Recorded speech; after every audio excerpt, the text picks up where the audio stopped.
Hey viewers, welcome back to my channel 3 world.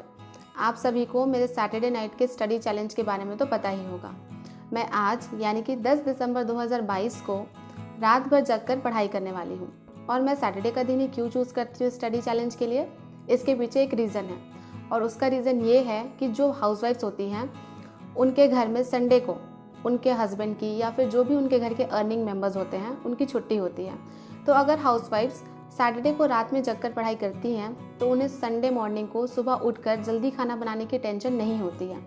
इसलिए मैं हमेशा सैटरडे का दिन ही चूज़ करती हूँ। और मैं ऐसा क्यों करती हूँ, इसके पीछे का ये रीज़न है कि मैं पूरे सप्ताह एक ही स्टडी रूटीन से पढ़ते पढ़ते बोर हो जाती हूँ और मैं खुद को कभी भी एक स्टडी रूटीन में बांध कर नहीं रखना चाहती।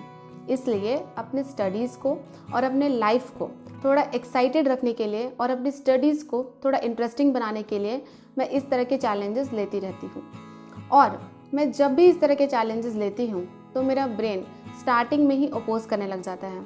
वो मुझे सिग्नल देने लग जाता है कि ये पॉसिबल नहीं है, ये बहुत टफ होगा।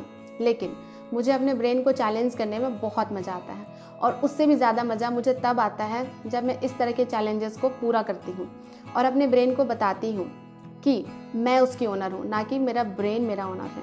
तो अपने ब्रेन को हराने में मुझे बहुत मज़ा आता है।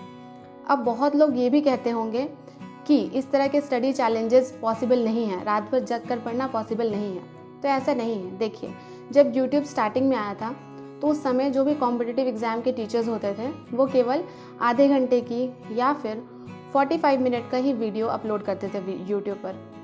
लेकिन बाद में फिर ऐसे टीचर्स भी आए जो 3 से 4 घंटे की क्लासेस लेने लग गए। उसके बाद ऐसे टीचर्स भी आए जो रात भर जग कर 10 से 12 घंटे के मैराथन सेशंस लेने लग गए। और ऐसे टीचर्स के साथ पढ़ने वाले स्टूडेंट्स भी बहुत सारे थे।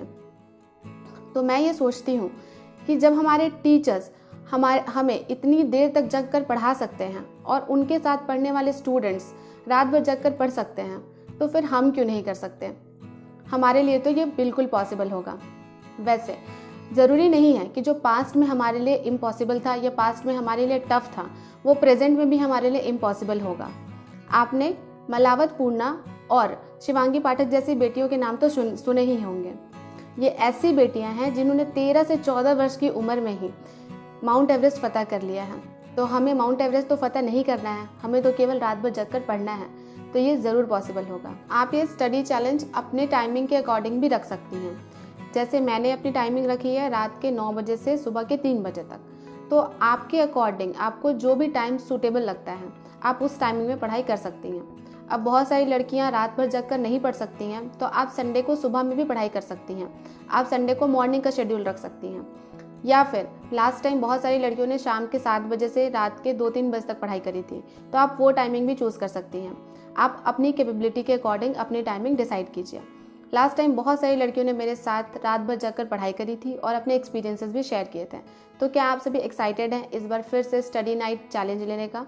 और हाँ, आप में से कितनी लड़कियां मेरे साथ रात भर जाकर पढ़ाई करने के लिए रेडी हैं, मुझे कमेंट करके ज़रूर बताइएगा। मैं इसी तरह के मोटिवेशनल स्टडी ब्लॉग के साथ आपसे मिलती रहूँगी, आपका हौसला बढ़ाती रहूँगी, आपकी लाइफ में वैल्यू ऐड करती रहूँगी और आपकी लाइफ में पॉजिटिव शिफ्ट लाती रहूँगी। मिलते हैं नेक्स्ट वीडियो में। Do like, share and subscribe.